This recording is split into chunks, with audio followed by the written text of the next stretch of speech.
Danes v Pomurskem dnevniku. Sezona respiratornega sincicijskega virusa. Grabar zapušča direktorski položaj. Omejitev cen zemeljskega plina. 15 let v šengenskem območju. Vreme, jutri bo pretežno oblačno.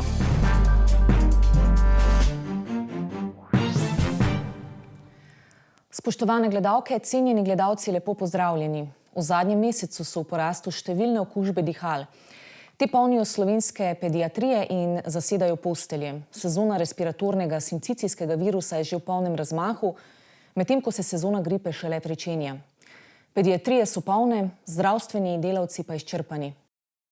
Postelje mariborske pediatrične klinike so popolnoma zasedene. V njihovi urgentni ambulanti pa ne pomnijo takšnega pritiska. Dnevno je napotenih v naš urgentno ambulanto, to, kar zdaj tukaj vidite, med 25 in 40 otrok. To so otroci, ki so napoteni za sprejem. Če bi mi vse te otroke sprejeli, bi nam 200 postelj ne zadostovalo, tako da jih sprejmemo 10 do 20%, samo tiste, ki so res upravičeno napoteni. Zgodaj se je namreč začela sezona respiratornega sincicijskega virusa, ki je lahko nevaren za majhne otroke. Zdaj pa je vedno več obolelih tudi za gripo. Jaz se ne spomnim, pa tudi na terenu slišim, da še nikoli ni bilo zahtevnejše epidemiološke situacije.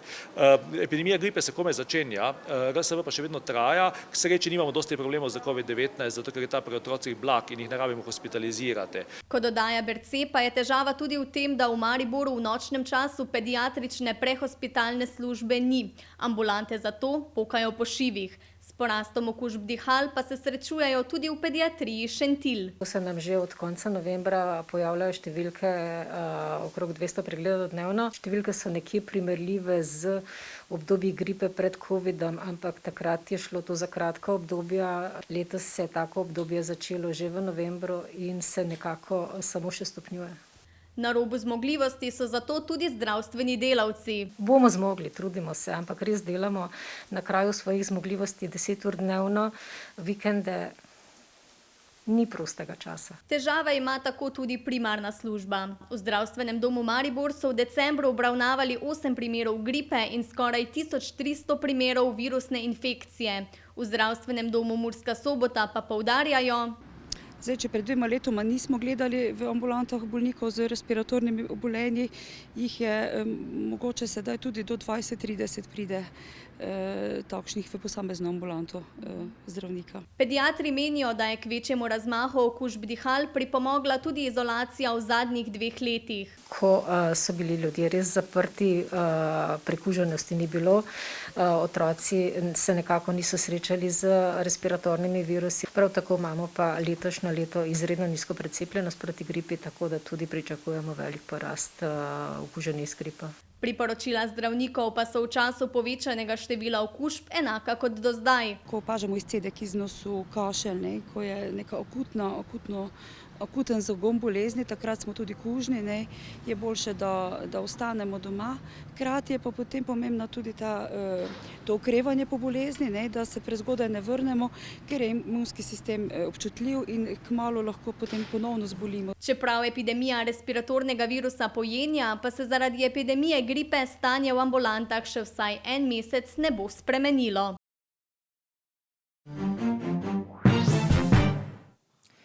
Na ponedeljkovi seji je svet Zavoda splošne bolnišnice Murska Sobota sprejel sporazum o predčasnem končanju mandata direktorja Danijela Grabarja, ki bo funkcijo sicer opravljal do 31. marca 2023. Grabar je v izjavi izpostavil, da je odločitev zorela kar nekaj časa, vodenje pa je postajalo vse bolj zahtevno.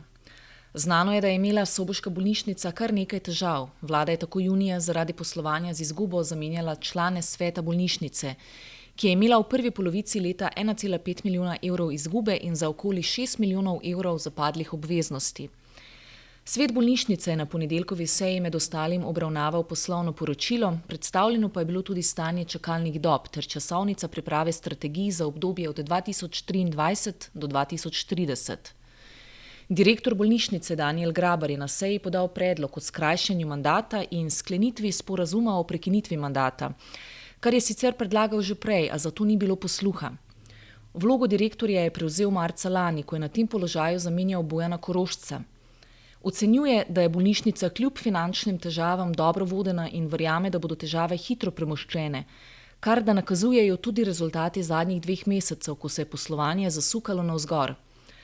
Svet zavoda bo sedaj izvedel postopek izbire novega direktorja. Grabar pa se bo po 31. marcu vrnil na strokovno delovno mesto, saj želi svojo pot nadaljevati kot zdravnik murskosoboške bolnišnice.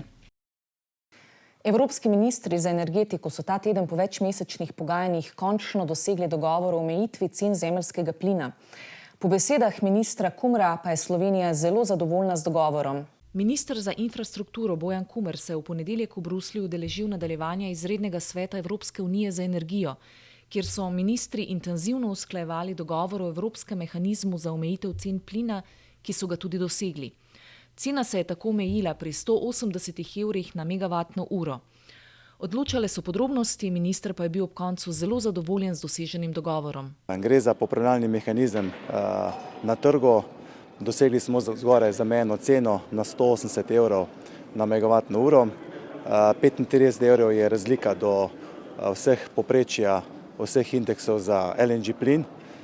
Hkrati smo zelo veliko delali na tekstih, zato so bila čez cel dan, čez vse točke pogajanja o res majhnih popravkih, ker na koncu, kot zdaj izgleda, je bil najtežji ta zadnji korak narediti, da smo se vse države članice zbližale. Slovenija je zastopala stališče, da je dogovor mogoče najti med 160 in 220 evri. In kaj še smo pridobili? Slovenija je dosegla tudi to, kar si je želela, in sicer imamo zdaj to zamejitev tudi na vse produkte do 1 leta. To smo uspeli odbraniti. Ravno tako smo šli z vstopom na TTF borzo in mesec pa pol zamika avtomatsko tudi na vse. Bo pa vmes narejena še analiza, zato da eventualno analiziramo, kakšne posledice bo imelo najprej TTF, potem pa še vse borze. Konec koncev smo lahko zelo zadovoljni in ponovno smo ministri za energijo dokazali vkljub vsem naporom, da se da, in jaz upam, da nam bojo cene, ki se zdaj dogajajo v zadnje dneve, sledile v pravo smer, in to je, da bojo cene padle. Mehanizem, ki bo veljal za vse terminske pogodbe za plin do 1 leta, bi sicer moral začeti veljati še pred januarjem, a ker je imelo več članic pomisleke glede varnosti trga in dobav, so sklenili, da bo v veljavo stopil 15. februarja 2023. Danes mineva 15 let, odkar je Slovenija stopila v šengensko območje, s čimer je poleg tega, da so se ji odprle poti do evropskih držav, nase sprejela tudi velik del odgovornosti. Slovenija je 21. decembra 2007 postala članica šengenskega območja in ravno na današnji dan mineva 15 let priključitve evropski družini. Tisto, kar smo Slovenci morda kot najbolj očitno občutili ob tem dogodku, je bila ukinitev mejnih kontrol s sosednjimi Avstrijo, Italijo in Madžarsko. Ob tem pa se je za našo državo tudi dokončno odprla pot do ostalih evropskih predelov. Takrat smo odpravili tudi nadzor na notranjih kopenskih in obmorskih mejah s članicami Evropske unije, nekoliko kasneje se je sprostil tudi nadzor na zračnih mejah. Ta dogodek je bil za nas izjemnega pomena, saj smo hkrati sprejeli tudi zelo odgovorno nalogo, namreč varovanje skupne zunanje meje po šengenskih standardih. 15-letnico pa je zaznamovala tudi skorajšnja priključitev Hrvaške, ki se bo šengenski druščini pridružila 1. januarja 2023. S čimer pa se bo med državama spremenil tudi režim prehajanja meje. Vsi, ki imajo veljaven osebni dokument, bodo mejo lahko prestopali kjerkoli. Na vstop Hrvaške v šengensko območje se že dlje časa pripravlja tudi slovenska policija, ki bo kljub ukinitvi kontrole izvajala nadomestne ukrepe in bo še dalje prisotna na obmejnem področju. V šengensko območje so vključene skoraj vse članice Evropske unije, izjema so Irska, Ciper, Velika Britanija, Bolgarija in Romunija. Slednji se na vstop pripravljata, pridružene pa so tudi 4 države, ki niso članice Evropske unije, in sicer Islandija, Liechtenstein, Norveška in Švica. Za konec pa še preverimo, kakšno vreme se nam obeta v prihodnjih dneh.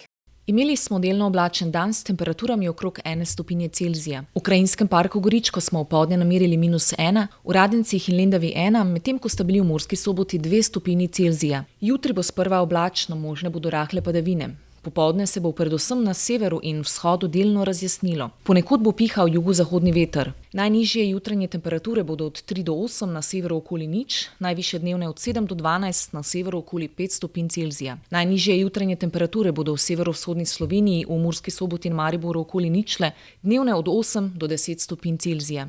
V petek in soboto bo pretežno oblačno, nekaj jasnine bo občasno v severni in vzhodni Sloveniji. Oba dneva bo predvsem na Primorskem in Notranjskem občasno rosilo ali rahlo deževalo. Ponekod bo še pihal jugozahodni veter. Razmeroma toplo bo. Temperature v naših krajih se bodo zjutraj gibale od -1 do 4, čez dan pa od 6 do 11 stopinj Celzija. Toliko za danes. Več informacij o dogajanju v Pomurju pa najdete na naši spletni strani www.tvideja.si. Ostanite v naši družbi in nasvidenje do jutri.